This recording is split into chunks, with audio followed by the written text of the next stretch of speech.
toc. Toc toc. Toc toc. J'ai jamais vu ça. Toc toc. Ah juste, c'est de la merde ton truc.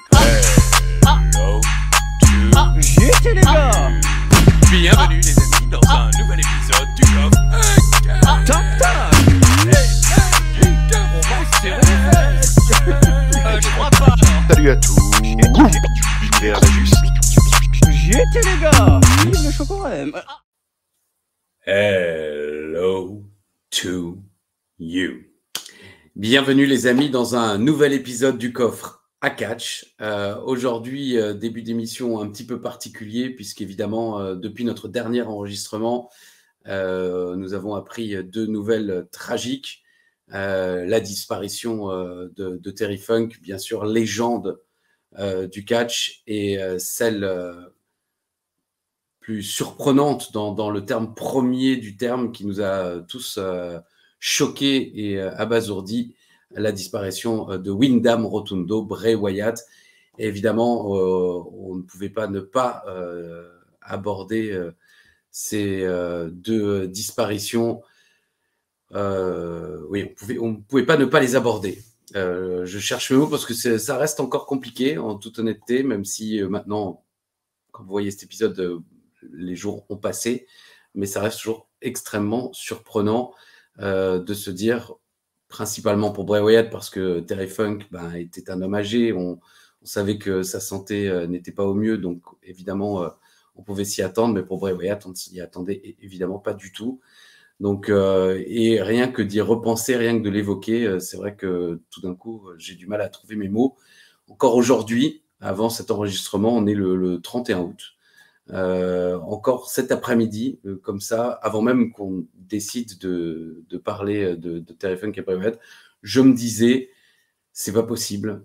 Dans ma tête, je me suis dit, il va bientôt revenir, et mon cerveau a refait comme ça, et il dit, non, il ne reviendra pas. Donc, je vais quand même saluer mon camarade de toujours, Alain Ichtertz, qui est là avec nous.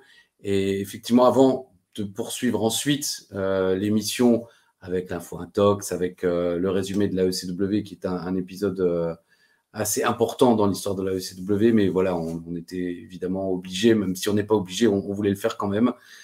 Donc voilà, Alain, bonjour, bonsoir, bienvenue, bonjour à toutes et à tous.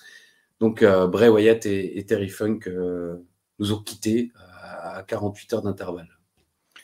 Salut Christophe, salut à tout l'univers d'Ajus. Ravi de te revoir malgré tout pour une nouvelle review de la SCW. C'est une review un petit peu spéciale aujourd'hui parce que on ne pouvait pas, on n'allait pas faire un épisode spécial parce que c'est pas trop comme on en parlait hors antenne, c'est pas trop le ton de l'émission d'être tragique aussi, mais on pouvait pas faire d'épisode sans saluer la mémoire de ces deux catcheurs qui nous tenaient tant à cœur à tous les deux, et à une infâme partie de la communauté de fans de catch français.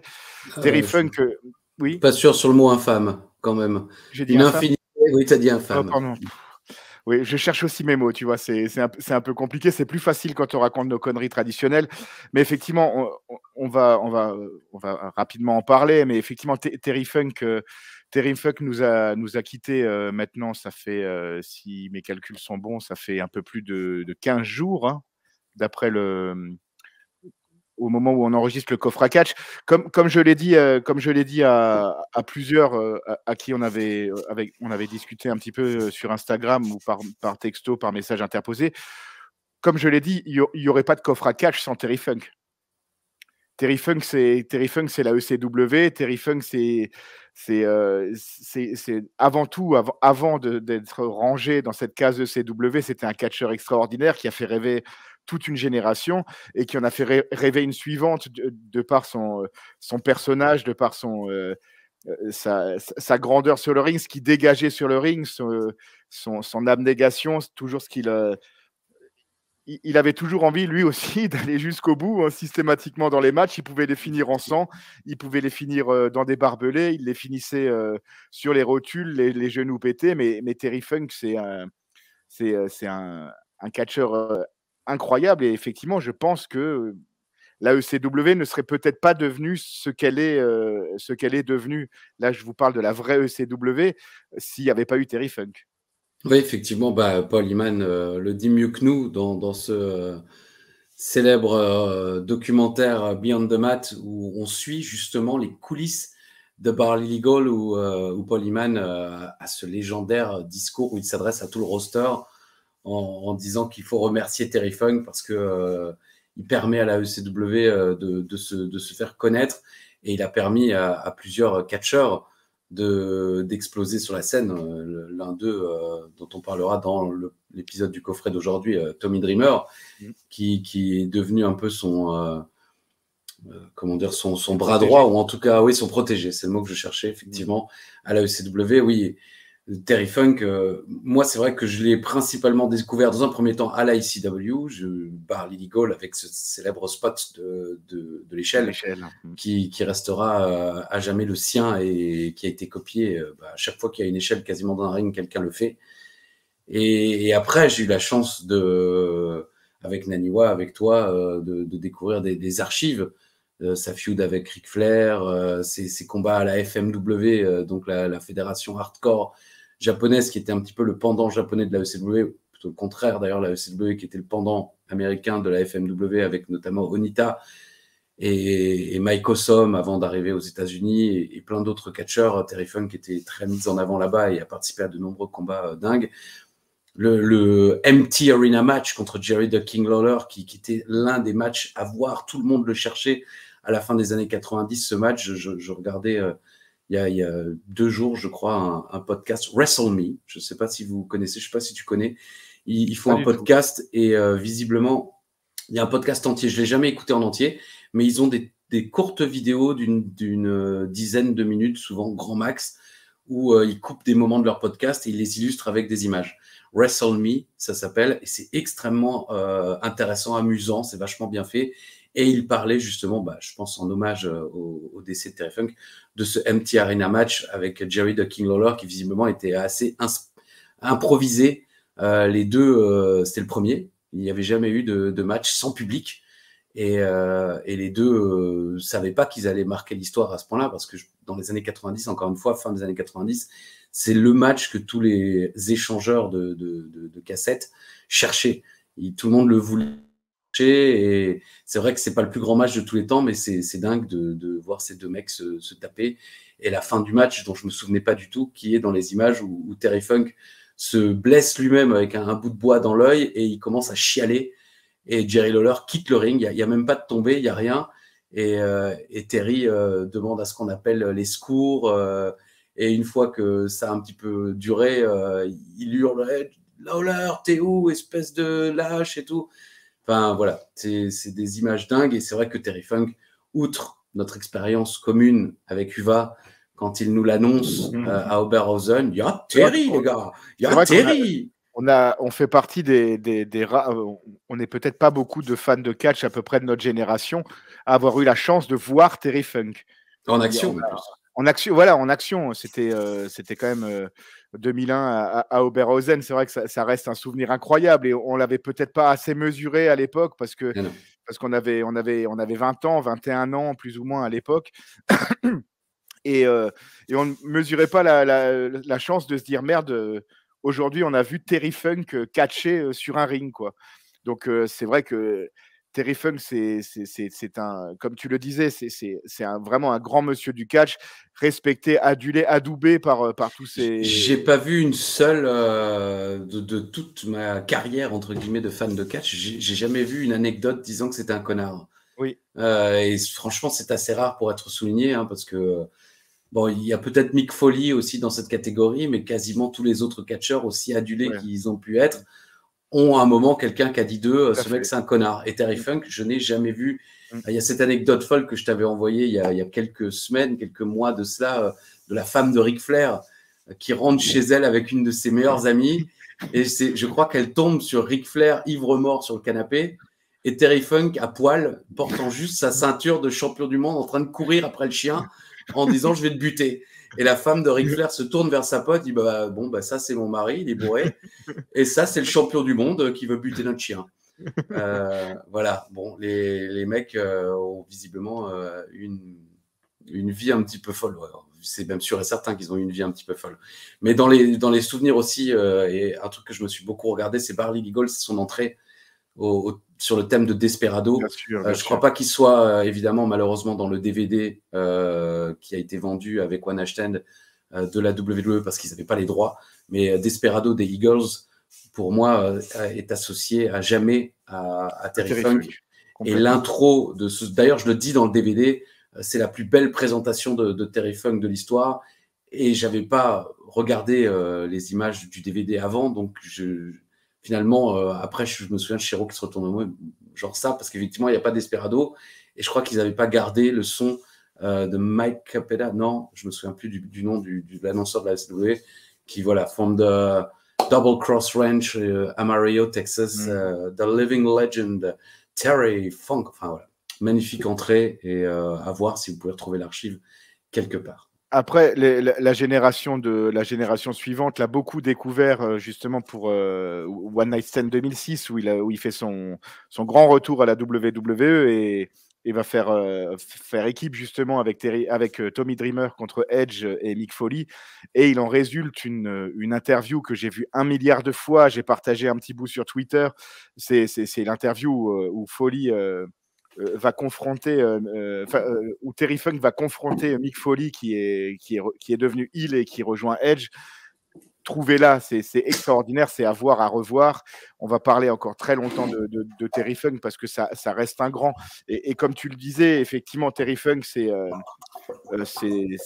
voilà, il n'y a pas de bel âge pour partir, mais Terry Funk, c'est une personne assez âgée qui faisait encore des moonsaults entouré de barbelés il n'y a pas si longtemps. Mais pour avancer quand même, parce qu'il faut malheureusement qu'on avance et surtout qu'on rigole ensemble, hein, parce que c'est quand même le but du coffre à catch. On ne pouvait quand même pas ne pas parler du décès tragique de Bray Wyatt. Je vais te laisser en parler, mais c'est vraiment quelque chose qui m'a énormément touché, qui a touché énormément de monde. Moi, je ne suis pas légitime pour dire que ça m'a touché ou pas, mais parce que Bray Wyatt, un peu comme Terry Funk d'ailleurs, il symbolisait le catcheur qui n'est pas dans une case.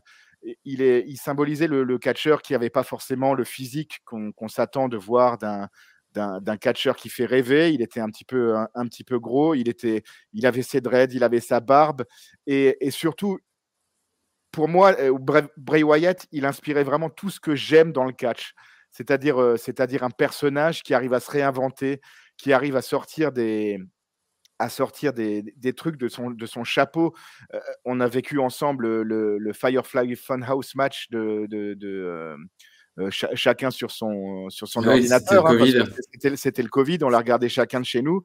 Et on l'a regardé avec Uva ce match. Il y avait Uva et Hervé. C'est le soir du Bifidus. Voilà, c'est ça, c'était le soir du Bifidus. Et donc on discutait, on rigolait pendant tout WrestleMania. Mais au moment où ce truc commence, c'était un silence et on a dit mais c'est extraordinaire. Ça sort de son cerveau, c'est parfait. Tout est raconté. Il y a un début, un milieu, une fin. C'est parfait. Bray Wyatt, c'était tout ce que j'aimais dans le catch. Et encore, on va en parler pendant des années et des années de son retour à Extreme Rules l'année dernière. Non, cette année? J'ai un doute maintenant. Oui, on est si ça dépasse 91. Ouais, bref, je suis désolé pour les fans de catch, mais le retour à Extreme Rules de Bray Wyatt, c'est tout ce que la WWE sait faire de mieux. On en avait parlé dans un live de la clinique avec Dimitri.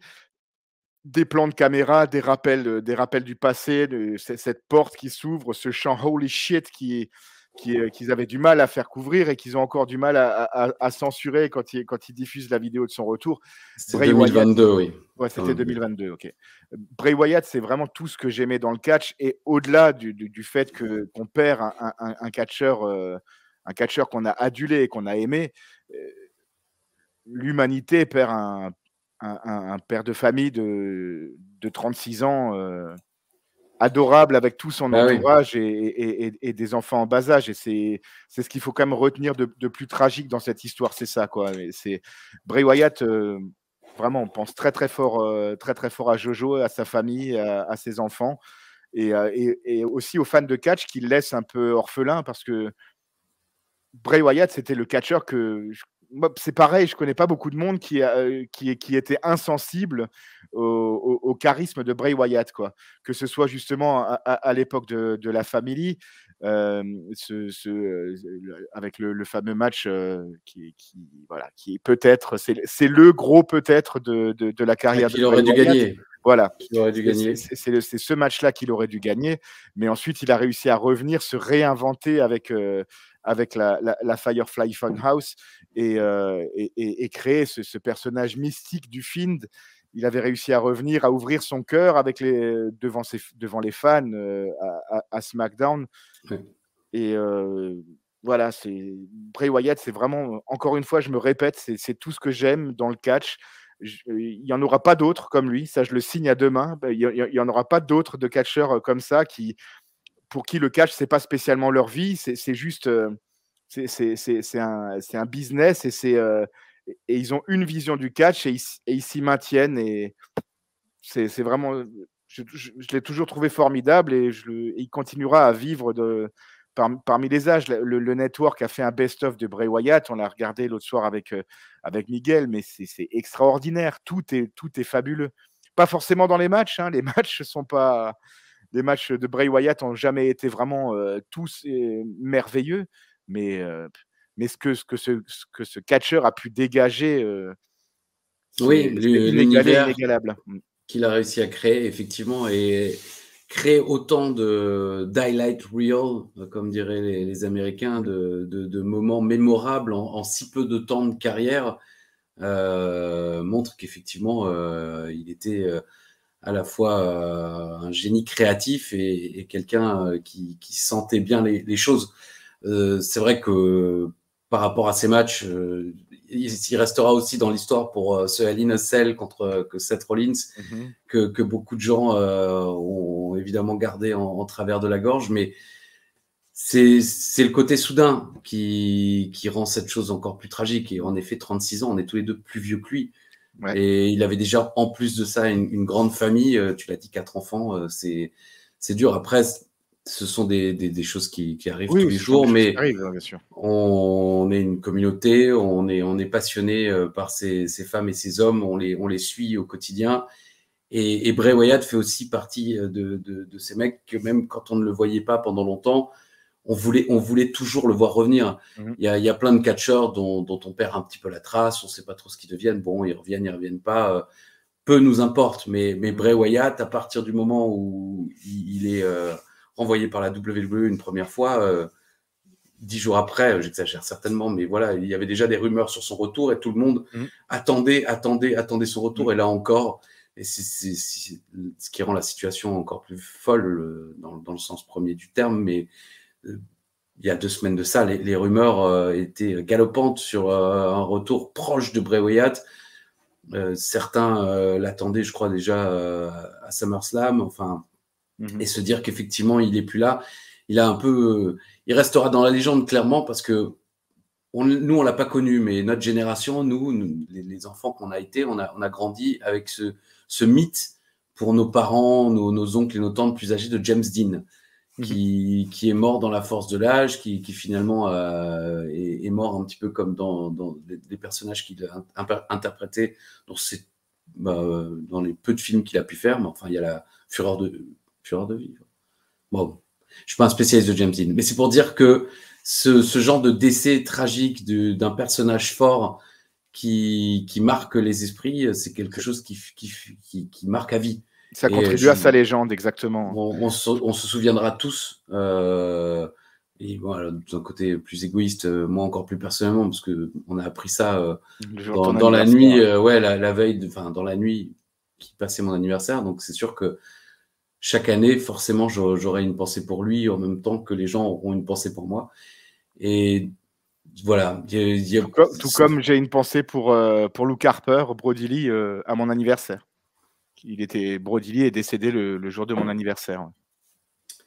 Donc bon, il n'y a pas grand-chose à rajouter. On est évidemment, comme beaucoup d'entre vous, très très triste, marqué par la situation, mais Les Américains le disent parfaitement, show must go on. Alors bon, notre show à nous, il vaut pas grand-chose, mais vous êtes quelques centaines, milliers, allez, si on veut se la jouer un peu, mais pas beaucoup de milliers, mais si. à profiter de notre présence pour égayer un petit peu vos lundis. Alors, on va immédiatement lancer l'info intox, mais évidemment, c'est la phrase consacrée, c'est rentré maintenant dans les mœurs. Quand on était gamin, ça n'existait pas. Nous, Rest in Peace, c'était l'Undertaker. Mais maintenant, dès que quelqu'un décède, là, tout le monde met son petit whip et choses. Enfin, voilà, j'ai déjà perdu beaucoup de gens à qui je tenais, moi, dans ma vie. À 43 ans, c'est normal, hein, des gens de ma famille ou autres. Donc, j'ai pas eu l'habitude de dire Rest in Peace, mais en tout cas, oui, qu'il repose en paix. Et merci, évidemment, pour ce qu'ils ont pu nous apporter égoïstement dans nos vies. Et même si ça ne coûte rien et s'il ne fait pas avancer le débat, évidemment, on a une pensée pour leur famille, leurs amis et leurs proches. Mais voilà. Alors, un petit jingle chantant, alors. On va pas faire l'info intox. Je vais quand même te faire ma petite histoire du catch, quand même. Pardon. Oh là là, c'est vrai. On est perdu. Donc, Christophe, dans l'histoire de la ECW, nous sommes aujourd'hui le 13 janvier 2009, en direct de Sioux City, dans l'Iowa, devant 1,2 million de téléspectateurs, pas un de plus, pas un de trop, comme dirait Kevin Lomb. Donc c'est une des plus faibles audiences de la ECW, bizarrement, parce que c'était comme avec un match de championnat annoncé et tout ça, c'est une des plus faibles, même de l'année 2009, carrément. J'ai regardé, ça faisait longtemps qu'on n'avait plus une aussi faible audience. En ce 13 janvier, nous fêtons les anniversaires des regrettés Richard Anthony, du dessinateur Cabu, de Bernard Loiseau et de Marco Pantani. Oui, le cycliste. Pantanolada, oui. Bah Voilà. Oui, Marco Pantani, grand grimpeur. Exactement, comme toi d'ailleurs. Ah bah si, le vélo. L'anniversaire également, eux ne sont pas encore regrettés, ou en tout cas pas encore. Orlando Bloom, Ronny Turiaf, le basketteur. Donc Julia Louis-Dreyfus. Oui, qui vice-présidente, je ne me souviens plus du nom de la série, mais évidemment dans mon cœur, Seinfeld, Hélène Bennett. Et on fête également l'anniversaire du film Orange Mécanique, qui date du 13 janvier 1972. Date pas d'hier, le film de Kubrick. Côté catch, il y a beaucoup de monde. Tu as déjà vu Oui, plusieurs fois. C'est vrai? Oui, plusieurs très fois. dur à regarder. Je crois que je l'ai vu une fois, peut-être. Ah non, moi je l'ai vu plusieurs fois. J'aime beaucoup ce film. Ah oui, toi t'aimes la violence.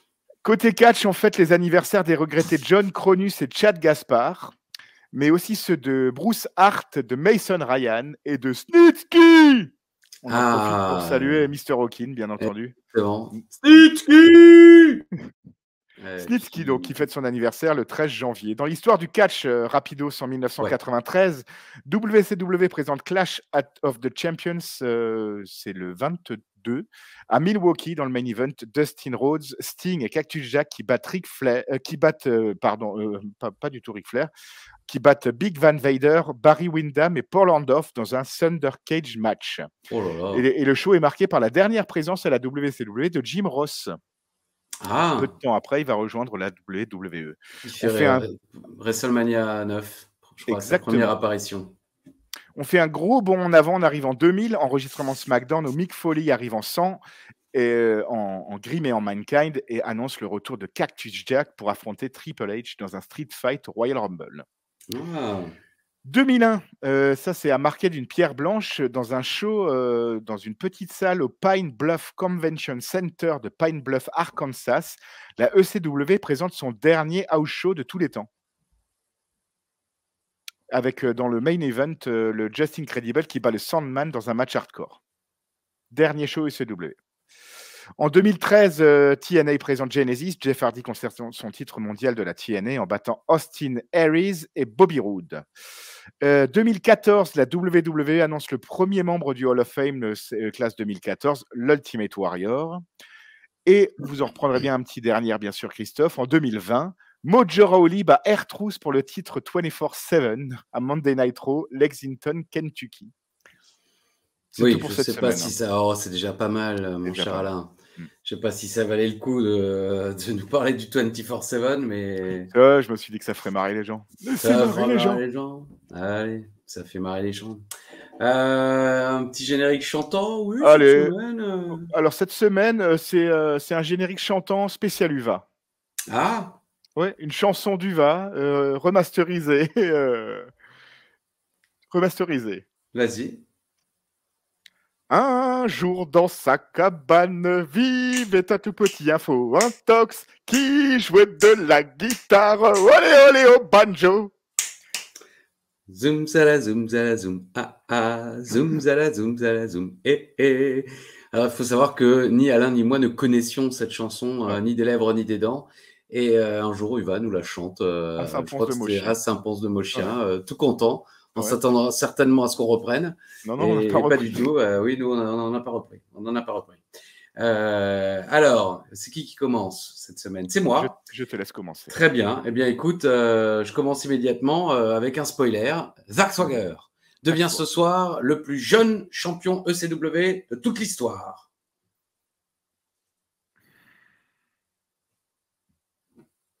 Ah. Écoute, je vais te dire un tox parce qu'il me semble que Ezekiel était plus jeune que lui. Il me dit un tox. Zoom, zala, zoom, zala, zoom. Bien, écoute, il me dit un tox. À la WCW et la WWE, Stone Cold Steve Austin a gagné autant de titres secondaires en solo que de titres mondiaux. En d'autres mots, 6 de chaque. C'est-à-dire 6 titres mondiaux, 6 titres secondaires. Ça, c'est une bonne question. Ah, j'essaye. Il me le dit une question sur 20. Donc, c'est vous dire si j'ai quand même 19 merdiques. Non, l'autre était... Non, pas merdique, allez, arrête. Hello to you. Je vais te dire un tox. Je pense qu'il a gagné plus de titres merdiques. Il me dit un tox. Voilà, Ah, c'est tout pour moi. Putain, non, ouais. Trop tard, c'est dit. Première réponse qui c'est pas compte. grave. J'ai fait un spécial Stone Cold Steve Austin, hein, vu qu'on va en parler. Il a été annoncé dans le Hall of Fame. Avec une surprise. Avec une surprise. Ah oui. Musicale. Oui. Évidemment. C'est incroyable. C'est incroyable. Bon, on en reparle après. On écoute, on en reparle après. Voilà, on écoute. Alors, si on ne compte pas le dernier match contre Kevin Owens, d'accord, le dernier match officiel de Stone Cold Steve Austin était contre le Rock à WrestleMania 19. On est d'accord. Ouais. J'affirme que son avant-dernier match était contre Eric Bischoff à No Way Out 2003 à Montréal, Québec.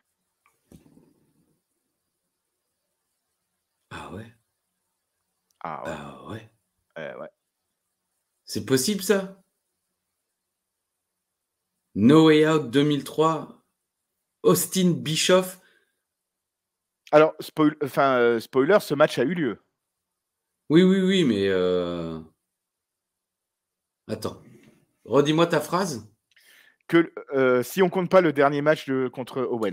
D'accord. Ce match-là. Donc, le dernier match d'Austin, c'était contre le Rock. Oui. On est d'accord. J'affirme que l'avant-dernier match d'Austin, avant le match contre le Rock, c'était contre Bischoff à No Way Out à Montréal. Il n'a pas catché entre No Way Out et WrestleMania. Purée. Allez, je dis un tox. Tu dis un tox? Je dis un tox. Un totox pour Ajus. Ouais, et j'affirme que, bon, voilà, tout le monde, enfin, on se rappelle beaucoup de Stone Cold Steve Austin aujourd'hui. Avant lui, il y a beaucoup de gens qui le savent quand même. On l'appelait le Ringmaster. Oui. J'affirme que le premier match télévisé de Austin post-Ringmaster, donc quand il n'était plus du tout grimé Ringmaster, ni avec la ceinture, ni rien du tout, où vraiment c'était Steve Austin, c'était au Superstar du 10 mars 1996 contre Shawn Michaels. Direct, bam. Tu dis un tox? Je dis un tox, oui. J'en ai rien à foutre. T'en as rien à foutre, on le sait. Ça. Non, j'en ai rien à foutre. Résultat, en fin d'émission, bien sûr. Exactement. Je voulais quand même dire qu'il y aura de l'anecdote d'Uva. Comme promis, on ira jusqu'au bout et il va pas rester jusqu'au bout à mon anniversaire, mais il a tenu un petit peu. Ouais. Tiens, c'est vrai que j'ai même pas pensé. Tu me fais. Moi, j'ai le t-shirt avec la Firefly Funhouse. Ah, superbe. Ouais. J'ai même pas pensé. Je suis un con. Mais non. Il y a le Boogie Donc même un peu de merde, mais sinon c'est quasi parfait. Bon, c'est la rentrée, mais c'est pas grave les amis, c'est lundi. Alors c'est beau, la vie. Segment numéro 1. Clip qui nous annonce le match de ce soir. Pour le titre, c'est Swagger contre Matt Hardy. Par contre, j'ai l'impression que Matt n'est pas cité une seule fois dans le clip. Ça, tu t'as remarqué ou pas? Non, ils le font beaucoup tourner autour de Zack Swagger. C'est quasiment que Zack Swagger. Si Matt Hardy est cité, c'est peut-être qu'une fois. C'est tout. Exact. Sinon, c'est que Zack Swagger, Exact. Zack Swagger, Je vais te dire, Zack Swagger. Je vais te dire, ouais. Générique. Shit in here. Ah voilà, je voulais dire. Je sais pas pourquoi je voulais chanter du Tom Jones, mais c'est pas venu. Segment numéro. Voilà, it's not unusual to have fun with anyone. Segment numéro 2. Alicia Fox et DJ sont dans le ring pour un match mixte. On s'y attendait. Hein. Peu de réactions pour les uns ou les autres. Hein. J'entends ni pour DJ, ni pour Alicia, ni pour le duo qui les affronte, puisqu'il s'agit évidemment de Paul Burchill et Katie Lee. J'avoue, tout le monde s'en fout un petit peu au début. Oui. On nous rappelle que Paul a perdu contre DJ et que Fox, elle, a perdu contre Katie Lee. Ça y est, c'est le match mixte. Grisham nous dit qu'on va avoir une annonce pour le Hall of Fame 2009. Je me demande si ça n'avait pas été annoncé avant, parce que c'est quand même dingue de garder cette annonce pour la ECW. Je ne sais pas s'il l'avait déjà annoncé à Raw, mais encore une fois, s'ils l'ont gardé pour la ECW, cette annonce, c'est dingue. Les femmes débutent dans le silence. Elles se cognent la tête et boum, Burchill arrive avec les... Ah, il l'a. Et là, boum, Burchill arrive avec les genoux et les gens aiment. C'est la première réaction de la soirée, c'est les doubles coups de genoux de Burchill dans le coin. Burchill est très agressif, c'est cool. 2 minutes de match et ça part sur une soumission alors que ça commençait plutôt bien. Mais finalement, DJ contre avec sa vitesse et porte une jolie souplesse. Intervention de Katie Lee Burchill et Fox entre à son tour. Les deux tombent dehors. Boum, la manchette de la deuxième corde de DJ. Et 3 minutes de match. C'est la victoire de DJ Gabriel et Alicia Fox sur Paul Burchill et Katie Lee. J'ai mis DJ Gabriel est pas si mal dans le match. Voilà. Burchill était malgré tout l'homme du match. Et je ne sais pas si c'est la fin de la feud, mais ça nous a offert des petits moments sympas. Bon, c'est un match de 3 minutes, il n'y a pas non plus... Non. Mais c'est frais, c'est sympathique à regarder, c'est bien. Oui. Il y a Katie Lee, il y a Alicia Fox. C'est vrai que je vous fais beaucoup chier avec Katie Lee, que j'adore, que je trouve magnifique. Alicia Fox, c'est évidemment pareil. Non, le match est sympa. Je regrette juste un petit peu l'utilisation de Paul Burchill. Oui, qui est coincé là-dedans, le pauvre. Il sait faire tellement de choses extraordinaires que c'est dommage de le cantonner, comme disait le Riz d'ailleurs, à ça à la ECW. C'est dommage. Mais DJ Gabriel, voilà. Je ne comprends toujours pas cette gimmick. J'ai du mal à comprendre la gimmick. Bah, c'est Fandango. Mais un DJ dansant. DJ. Oui, mais c'est peut-être après ça. Bon, bien sûr, ça n'a aucun rapport. Une blonde platine, DJ. Blonde platine, une blonde platine, DJ. Laisse-moi kiffer la vibe avec mon mec. Je suis pas d'humeur à ce qu'on me prenne la tête. Non. Voilà, c'est les seules paroles que je connais de Feu Diams. Non pas qu'elle soit partie, mais elle n'est plus Diams. Segment numéro 2. Découvrons donc le premier nom du Hall of Fame 2009. C'est Stone Cold. Stone Cold, magnifique clip qui commence avec une petite musique douce, très mélancolique. Vraiment, on se dit putain, on va chialer et tout d'un coup. Le Kidman et putain, The Cult of Personality, quoi. C'est la musique de CM Punk en 2009 pour le Hall of Fame de aucun souvenir. Est-ce que vous vous en souvenez dans les commentaires? 1000 likes, Alain s'en souvient.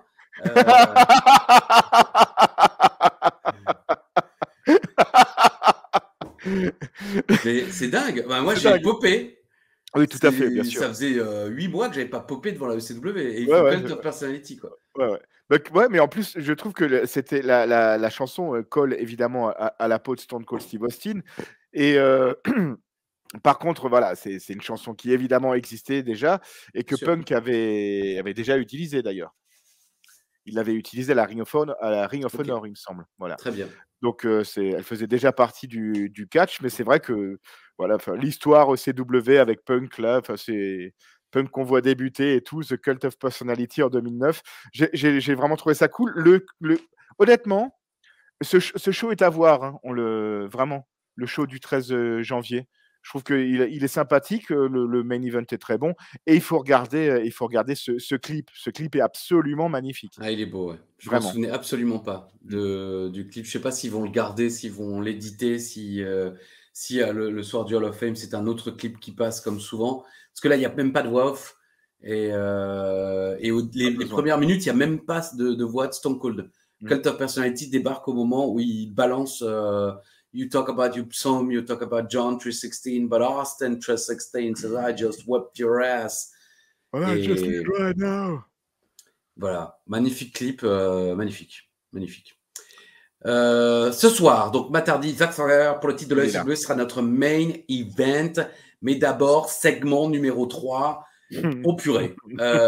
J'ai mis Tommy Dreamer se pointe habillé comme s'il allait quémander un prêt chez le banquier. Ouais, c'est ça. Bon. Le froc est un peu large, hein, quand même. Hein. Ah bah la veste aussi. Ouais. Il l'a piqué à Marc-Henri, quoi. C'est possible. T'as pas des habits, Marco? Si. Ok. Merci. Tommy est venu nous dire ce qu'il a à dire. Ok. Ah ouais. C'est ce qu'il commence par ça. Il dit, je suis venu vous dire ce que j'ai à dire. Ah bah oui, merci, ok. Donc il la joue comme s'il allait annoncer sa retraite. 19 ans à faire ce qu'il fait le plus. Bon, ça n'a aucun sens, mais je pense que je voulais dire ce qu'il aime le plus. Il doit tout à la ECW. Je ne l'ai pas noté, mais je m'en souviens. Ses amis, sa femme, ses enfants. Il ne serait pas le même homme. Il commence un petit peu à avoir les larmes aux yeux. Les gens scandent « Ici, Dob ! Ici, Dob !» Mais lui, il continue à parler. À mon avis, lui, on dit « T'as 5 minutes ».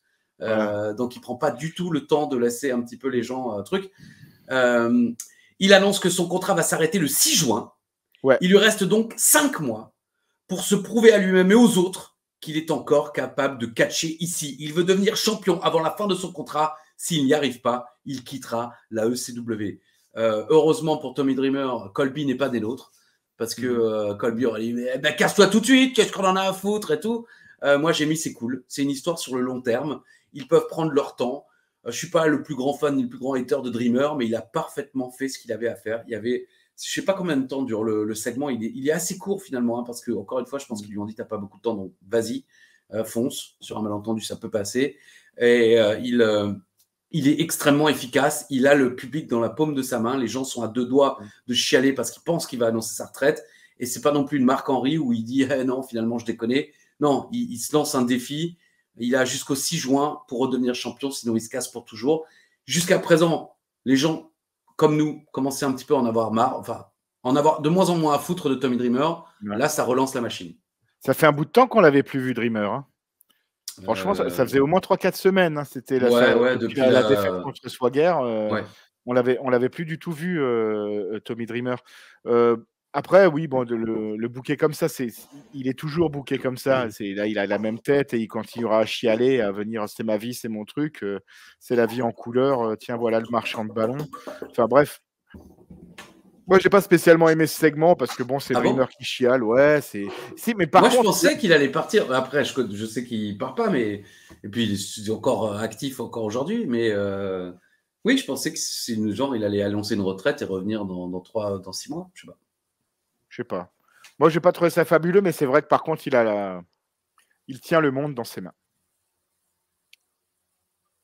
Segment numéro 4, clip pour présenter Zack Sager. Ouais. Bon, voilà, c'est bien, c'est rien de particulier. Segment numéro 5. Ça va se galocher entre Tiff et Ortiz.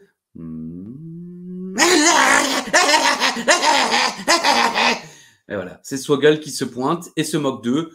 Finlay lui court après et c'est tout. Quelle daube. Voilà. Ça faisait aussi un bout de temps qu'on n'avait pas vu Ricky Ortiz. Hein, donc, ouais. Je comprends pas. Enfin, on savait qu'il s'aimait bien. Mais alors, là, de là allez, viens, vas-y. Maintenant, on met la langue. Mais d'abord, ils ne mettent pas la langue, ils ne se touchent même pas. Mais c'est vrai que ça vient un peu de nulle part. Ils allaient languer. Oui, mais je veux dire, moi, ce qui m'étonne, c'est que on arrive sur eux et ils sont accrochés. On n'a même pas un petit dialogue, un petit genre un truc de popcorn, leurs mains se croisent dans le truc à popcorn. Et Ortiz a sa bite dedans, comme Guy Bedos.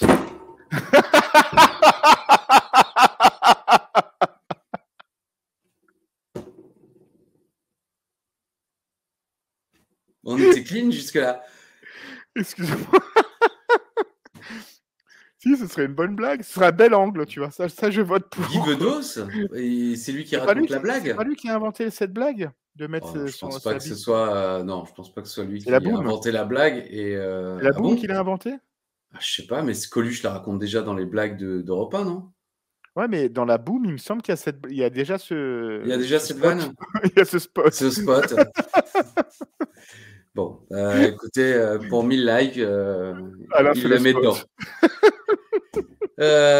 Et ensuite, Oh.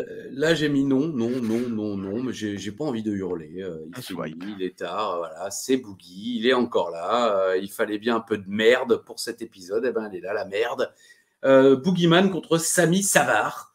Alors, j'ai vu aussi Sami Savaro.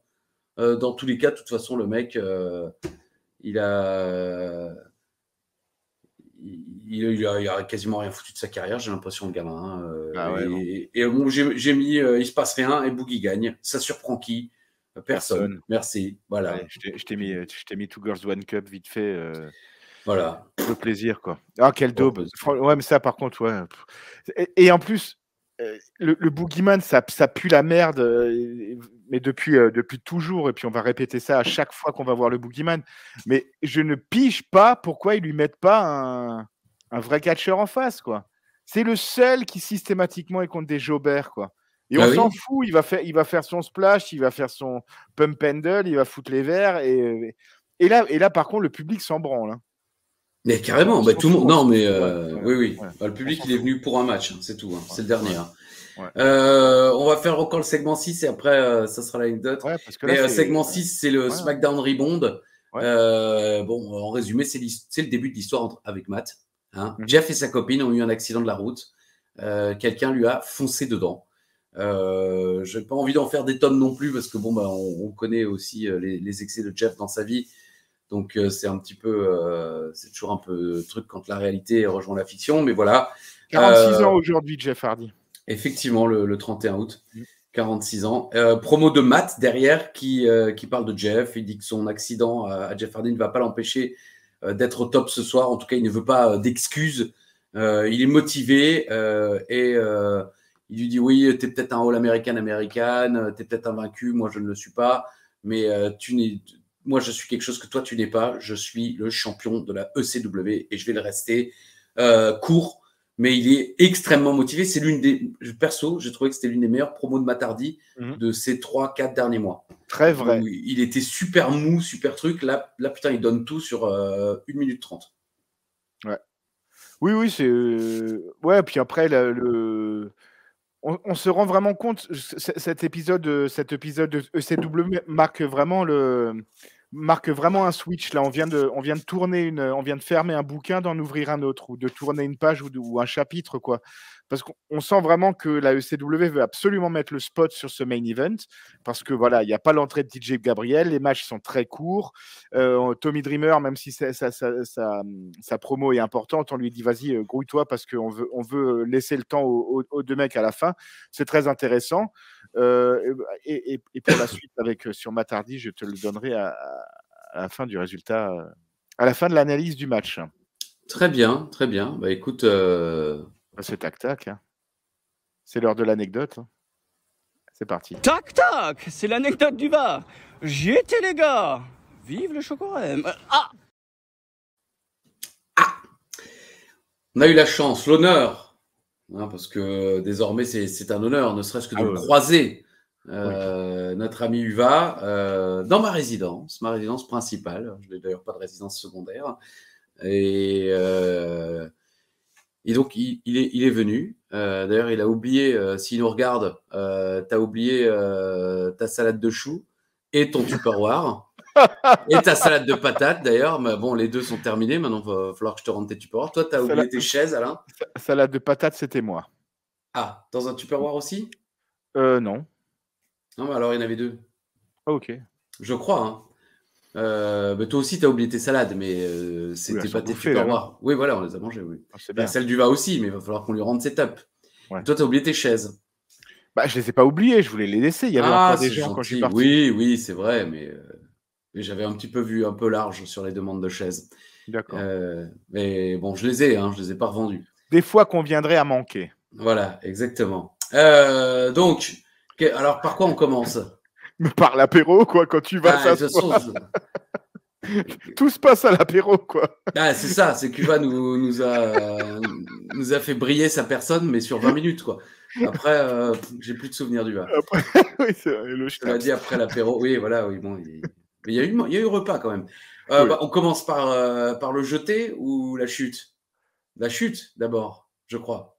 La chute? Oui, non, c'est d'abord, historiquement, c'est la chute. C'est la chute. Alors, on a notre ami Wurtz, qui, je ne sais plus d'ailleurs, ce qu'il faisait, avait besoin de ses 2 mains. Et il donne son verre de bière à Uva pour le tenir. Non, je crois que c'était pour couper un truc à... Non, il avait demandé à un enfant, à une de ses petites filles, quoi. De tenir son verre de bière. Non, je crois même pas. Il lui avait demandé de couper, je sais pas, un bout de quiche ou de je sais pas quoi pour une de ses filles, quoi. Et Uva ne sait pas où mettre sa bière. Et il essaie de la coincer entre ses jambes. Il essaie de couper ça. Il y a je sais pas combien de morceaux de quiche qui tombent par terre. La moitié de sa bière. Ajus arrive. Putain, j'ai renversé. Qu'est-ce que c'est que ça? J'ai renversé. Et alors, il y avait une tache comme ça, enfin une tache non, parce que c'est du carrelage, donc c'est pas grave, hein, mais il y avait une flaque comme ça de bière. J'ai renversé, oui, bon, ok. On a vu, quoi. Oui, voilà, oui, c'est bon, tout le monde était déjà au courant en plus. Parce que par contre, il était comme ça. Pour tout l'or du monde, il se serait pas levé pour chercher un sopalin. C'est ça. Moi, c'est ça que je lui ai dit. J'ai dit plutôt ok, mais bon, après, c'est pas grave, il est invité. Par contre, il a pris sur lui quand même de ramasser les bouts de quiche qui étaient tombés par terre. Mais Uva, voilà, il se dit je bouge pas, qu'est-ce que j'en ai à foutre? En plus, il était assis pas trop loin d'une fenêtre.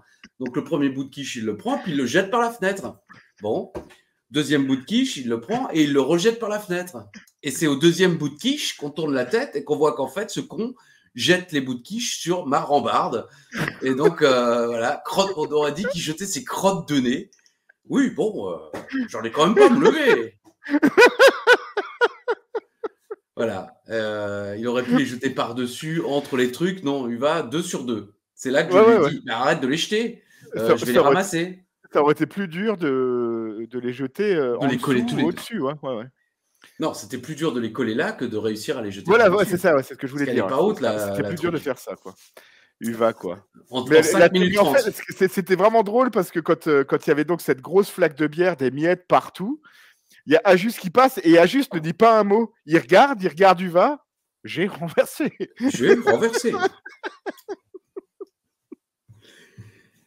Explosion de rire, comme vous la vivez là avec Alain. Voilà, c'est Uva, hein, un invité à inviter, quoi. Exactement. Tac tac. Ouais. Tac tac, c'est l'anecdote d'Uva. J'y étais, les gars. Vive le Chocorème.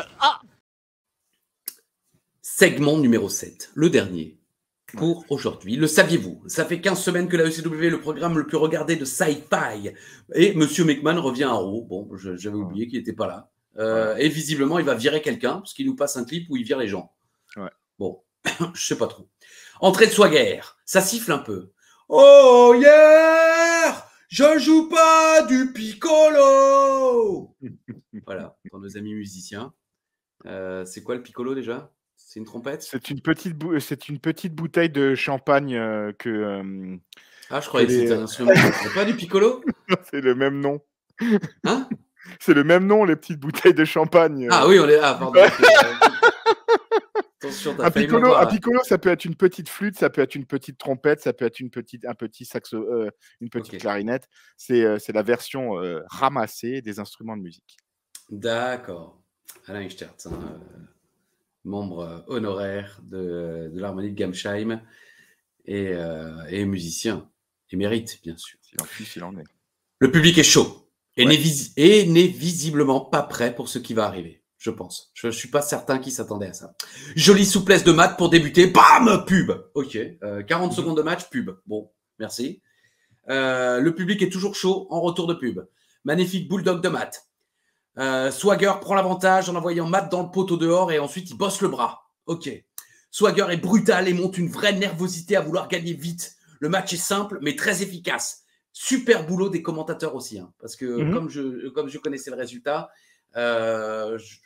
les mecs, vraiment, ils insistent sur le fait que Jack Swagger est invaincu, que Matt Hardy est soutenu par tout le monde. Il balance des noms comme ça. Je crois même qu'il balance Marissa Tomei, qui est doublement dans mon cœur, à la fois pour son apparition dans Seinfeld où elle joue son propre rôle et en interprétant le second rôle principal. Je ne sais pas si ça se dit, mais voilà, de The Wrestler, Marissa Tomei, qui a également remporté un Oscar pour Mon oncle Vinny, film que j'aime beaucoup. Je ne sais pas si tu as déjà vu. Non. C'est avec, je crois que c'est Joe Pesci qui joue l'oncle Vinny. C'est des mecs qui se font arrêter dans un petit coin de campagne américaine. Et le gars, il dit « Ah putain, j'ai un oncle qui est avocat, vas-y, on l'appelle. » Et c'est Joe Pesci qui arrive. Et en vrai, il n'est pas vraiment avocat, il est un peu escroc. Et puis, c'est Joe Pesci dans toute sa grandeur. Et le film est tellement classe que Marissa Tomei, qui est l'assistante et je crois la petite amie de Joe Pesci dans le film, reçoit l'Oscar du meilleur, peut-être second rôle féminin. Hardy, ah oui, pub de nouveau, deuxième pub. 3 minutes de match, 2 pubs. Ok, bon.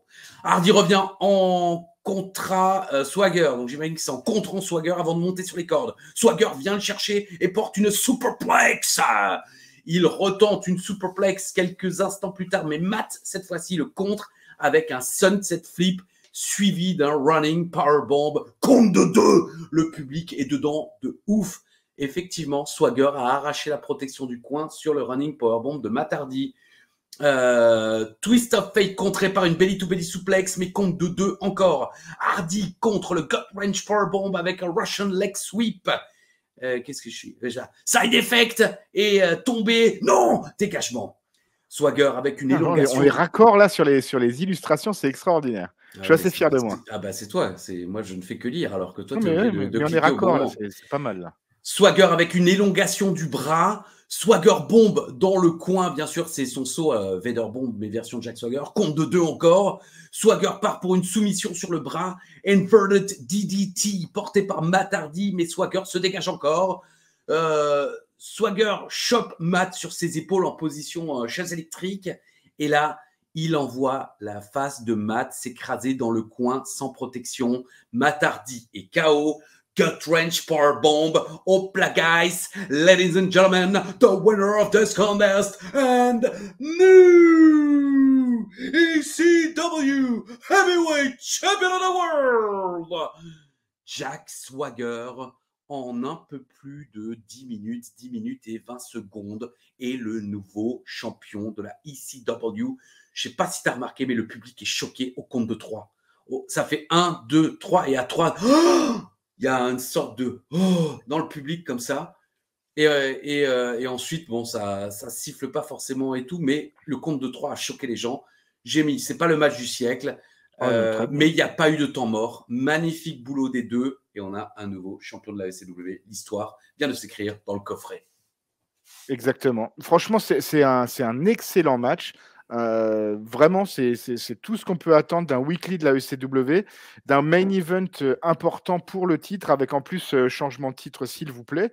Franchement, excellent match. Swagger, en plus, fait pas trop le heel. Hein. À part cette tricherie du coin du oui, mais ring, non, c'est pas voulu, parce qu'il essaye de se retenir. Il pas le... Mais après, bon, il envoie quand même la gueule dedans, quoi. Ouais, à part cette tricherie-là, il gagne à 100% clean. Le seul bémol que je pourrais peut-être mettre, si je peux me permettre, mais c'est vraiment mon Tepfelschisser, comme on dit en alsacien, tu vois, c'est l'amplitude de son gut wrench, qui était, il en a fait des beaucoup plus hauts à beaucoup plus lourd, Jack Swagger, quoi. Il est capable de faire beaucoup mieux que ça. C'était un mini gut wrench powerbomb. Mais le match est très bien. Après, je me suis dit, tiens, ils sont allés super vite avec Jack Swagger. Pour moi, c'est ce qu'il faut faire, surtout dans des shows secondaires, voire tertiaire, voilà. Il faut essayer des trucs et il faut les essayer vite. Il faut pas attendre non plus que voilà, limite, on parlait de Bray Wyatt avant. Je trouve que Bray Wyatt aurait dû être champion beaucoup plus tôt que son premier titre insignifiant à Elimination Chamber, juste pour pouvoir le donner à Orton derrière. Ouais. Il aurait dû l'avoir beaucoup plus tôt, ce titre. Il faut essayer les trucs. Bien sûr. Voilà, c'est ça, bien sûr. Il faut essayer les trucs. Il faut la MIEW le fait bien, NXT le fait bien aussi. Je trouve qu'on a plus ce côté, allez, voilà, c'est comme si maintenant LA Knight devient champion. C'est, allez hop, lui c'est le mec en ce moment. Allez, on vous donne ce que vous voulez, vous en avez pour votre argent et tout. Bon là, c'est un côté heel, mais je le dis depuis les débuts de Swagger. Swagger est super bien booké. L'évolution de Jack Swagger est uniquement allée en crescendo. Je pense qu'il savait dès le début. Déjà, ils l'ont pas fait perdre et tout. Je pense que dès le début, ils allaient lui filer le titre rapidement. Ouais. Je pense que tu as raison, mais l'évolution de Swagger est parfaite.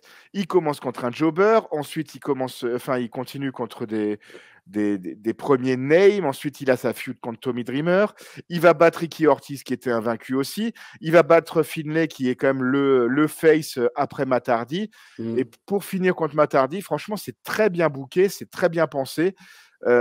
Et Jack Swagger est un champion que j'aurais envie de voir. Je ne serais pas aussi dithyrambique que toi concernant la réaction du public. Je trouvais qu'ils s'en foutaient un petit peu. On était sur... la surprise... Si vous regardez le show, dites-moi au moment du 3. Après, à la fin du show, oui, les gens, il n'y a pas de... Il n'y a pas de révolte. Révolte. Oui, on n'était pas du tout sur le même genre, sur le même exclavement de niveau de surprise, par exemple, que Jinder Mahal quand il a battu Orton, par exemple, quoi, où vraiment là c'était merde, c'est vraiment fini, quoi. Donc, mais voilà, je pense que est-ce qu'on s'y attendait, nous, en 2009? Je peux pas vous dire, mais en tout cas, en réanalysant ça 14 ans plus tard, bah, je me dis que c'était très bien booké et très bien pensé. Oui, maintenant reste à voir comment ça va merder. Exactement. Moi, je pense pas que ce soit là ici d'abord. C'est ce que je voulais dire avant quand on a vu l'accident de Jeff Hardy. Je vous en prie, trouvez ma femme, mais n'appelez pas mes parents. Tu la connais cette chanson de Sardou? Un accident?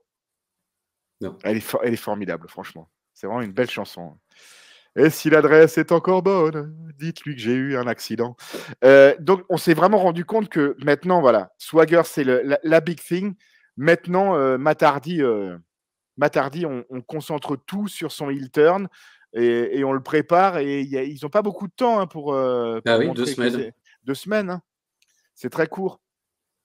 Et je suis curieux de savoir, et ça, j'arrive pas à m'en rappeler, si Matt Hardy, heel, continue à la ECW. Je pense pas. Mais on verra bien, mais je m'en souviens pas non plus, mais je pense pas. D'accord. Mais c'est un bon épisode la ECW. Hein. Bah oui, moi j'ai beaucoup aimé. Parce que même le boogie c'est court. Mais comme j'ai bien aimé la promo de Dreamer et j'ai bien aimé le match mixte, j'ai bien aimé. C'est mixte. Ah ouais, c'est mixte. Et le clip d'Austin. Hein. Ah bah oui, regardez-le. Regardez-le et le main event. Dites-nous. Dans le site... parfois, je vais regarder les résultats, parce que par exemple, pour Savard, là, je n'ai pas chopé son nom, il ne le note pas, donc je ne l'ai pas bien entendu, donc je suis allé chercher les résultats.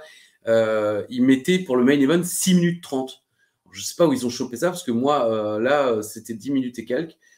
Donc, mais bon, c'est vrai qu'il n'est pas long, mais bon, il dure plus de 6 minutes 30, mais bref. Il l'a introduit. Petit générique chantant. Je vais te mettre le générique. Allez, le traditionnel. Tu veux Hakim ou tu veux le héros? Hakim, sinon. Bah oui, j'ai aussi le roté, là. Hakim, Jigsaw Brawl. Oui, bien sûr. Jigsaw, allez. Ouais. C'est l'info. Non. Ah. C'est l'info ou l'intox. L'info ou l'intox, c'est le jeu filou d'Ajusé tout. C'est l'info ou l'intox. C'est l'info ou l'intox, c'est le segment après Rakam et Papy.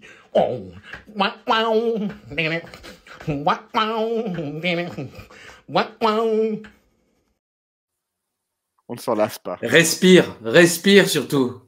J'ai toujours l'impression qu'il va nous faire une descente d'organes. Jacques Swagger devient donc ce soir le plus jeune champion de l'histoire de la ECW. Tu m'as dit intox, c'est évidemment une intox. Le plus jeune, c'est Mikey Whipwreck. Ah, tu parlais de toute la ECW. De toute l'histoire, j'ai dit. D'accord, excuse-moi. Bon, mais de toute façon, t'as juste. C'était Mikey, 20 ans. Il était tout jeune. Ouais. Tu te rends compte? Et pour info, je crois, en ayant cherché, que le plus jeune champion du monde de toute l'histoire, non, alors Mikey, je crois, avait 22, ou alors il n'est pas considéré, mais bon, bref, on s'en fout. Tant pis. J'irai pas au bout de cette phrase. À la WCW et la WWE, Stone Cold Steve Austin a gagné autant de titres secondaires en solo que de titres mondiaux. Donc en solo, bien sûr. 6 de chaque. Tu m'as dit intox, c'est une info. 2 titres US, 2 titres TV et 2 titres intercontinentaux et 6 titres mondiaux. Ah ouais, c'est vrai qu'il a été 6 fois. Et voilà. Perdu.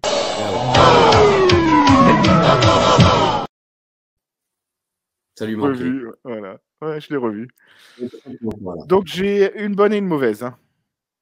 Oui. Voilà. Si on ne compte pas le dernier match contre Kevin Owens, le dernier match aussi était contre le Rock à WrestleMania 19. Le dernier match était contre Bischoff à No Way Out à Montréal. Tu m'as dit intox, c'est une intox. Mais c'était également contre Bischoff, mais en no disqualification match à Raw quelques semaines plus tard. L'avant-dernier et l'antépénultième, c'était contre Bischoff. Putain, le pauvre. Et il n'était pas encore du tout considéré comme retraité, quoi. C'est dingue. Il a catché une fois entre No Way Out et son dernier match contre le Rock, et c'était contre Bischoff, les 2 fois. Ouais. Putain, c'est fou. Le premier match télévisé de Steve Austin post-Ringmaster aurait été les Superstars du 10 mars 96 contre Shawn Michaels. Tu m'as dit intox, c'est une info. Un partout, balle au centre. Hyper, hein, j'imagine. Ouais, hyper, ouais. Hyper marché. En tout cas, tu vois, tu dis oui, vite, les mecs, champions, tout ça. Stone Cold, King of the Ring 96, et il devient champion en 97. Hein. Ah oui, non, plus rien. WrestleMania 97. L'abonnement privé de la Monday Night War l'a très bien dit dans la clinique. Moi, je m'en souviens comme c'était hier, parce que j'étais fan de Stone Cold. Je voulais. Et à chaque fois, à Final Four, je pensais qu'il allait gagner, pas du tout, alors qu'il était peut-être, je n'ai pas revu le show, mais qu'il était peut-être le mec le plus populaire. Il a fallu des mois et des mois avant que Stone Cold finisse par réussir un truc, quoi. Donc, voilà, ça nous a pris du temps. Voilà. D'ailleurs, non, c'est 98 le titre de Stone Cold. Ouais. Parce qu'en 97, il gagne le Rumble, mais justement, il ne va pas à WrestleMania à cause de Final Four. Il perd contre Bret Hart. Exact. 97. Mais Shamrock est l'arbitre spécial. Pardon. Et voilà. Un de plus dans la boîte. Un de plus dans la boîte. Bon, c'est pas le plus réjouissant. Oui, bon, il fallait quand même qu'on en parle, je pense, franchement. Oui, évidemment. On se serait senti con. Ouais. C'est surtout que je sais que beaucoup de gens l'attendaient. Personnellement, moi, je me sens pas forcément obligé de faire des tweets ou des choses comme ça. Pour Terry Funk, je me suis senti obligé parce que c'était vraiment l'un de mes catcheurs préférés. J'ai sa biographie. Je n'ai jamais, j'en ai pas beaucoup, c'est pour ça que je le précise. Hein. J'ai celle du général Adnan, mais ça n'a aucun rapport. C'était une période de ma vie où, bon, visiblement, j'étais pas bien.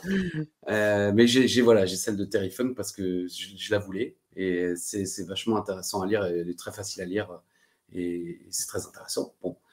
Et Bray Wyatt aussi, voilà, c'était tellement soudain que c'était impossible de ne pas réagir, même si c'était par des mots très simples, comme je l'ai écrit à Bazourdi.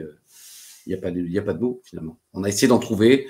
Bon, c'est pas, j'allais dire, c'est pas là où on est les meilleurs. Bon, pour l'instant, on tâtonne encore, on cherche encore où on est les meilleurs. On ne trouvera pas. Pour l'instant, oui, voilà. En tout cas, on continue de cocher les trucs où on n'est pas les meilleurs. Ça, on coche. Ne vous inquiétez pas, on avance. On est sur 80 pages Word, là. Ouais, non, mais moi, je suis. On cherche, les gars.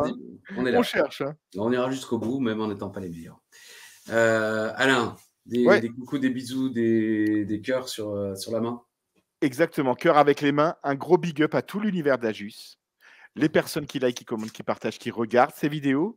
Merci. Et cette semaine, je me suis décidé de faire un petit bonjour à Marvin, à Tivalou et à Miguel qui m'ont envoyé cette magnifique photo où ils étaient bloqués à l'aéroport de Londres, comme la planète entière post AMIE W. Et donc, c'est la photo de eux en train de regarder le coffre à catch. Ils se sont divertis du coffre à catch. Et la phrase que j'ai le plus entendue en retour de ce triple threat de la semaine dernière avec Kevin Lomb, c'est un dernier truc à dire, Kevin, avant de fermer ta gueule définitivement. C'est vrai? Je m'en souviens même pas. Extraordinaire. Je m'en souvenais pas non plus. Et il y en a 5 ou 6 qui m'ont écrit ça, quoi. Il m'a dit, mais attends, mais ajuste le scud qui lui balance, quoi. Et j'ai répondu, il devait être énervé, il aimait pas Marc-Henri. Ah, c'est possible. Ouais, non, ouais, mais non, je suis juste con. Non, je suis bête. Je ne réfléchis pas avant de parler, mais j'espère qu'il m'en veut pas d'ailleurs. En début d'émission, là où généralement on salue nos invités de la semaine précédente, bah, là on l'a pas fait. On a évidemment eu des sujets un petit peu plus tragiques, mais je voulais quand même le remercier. Il était très intéressant à écouter et j'ai un profond en lui, ne serait-ce que pour son travail d'arbitre. Comme je l'ai dit la semaine dernière, moi je trouve bien les gens qui savent se sacrifier comme ça, être arbitre de foot, arbitre de n'importe quel sport. Quand on voit comment les gens sont de nos jours avec toute forme d'autorité, être arbitre dans des matchs comme ça amateurs, ça demande beaucoup de courage. Donc bravo à lui et merci d'être venu et désolé. J'espère que tu ne m'en veux pas. Sincèrement, c'était juste pour faire rire Alain principalement. Et je dis quand même beaucoup de conneries pour faire rire Alain. Les amis, comme le disait Édouard Carpentier et pas Bray Wyatt qui lui disait Yaoui Waoui, on vous dit quand même à la semaine prochaine et on les gardera dans notre cœur forever, forever, forever. Bisous à tous et à la semaine prochaine si Dieu le veut.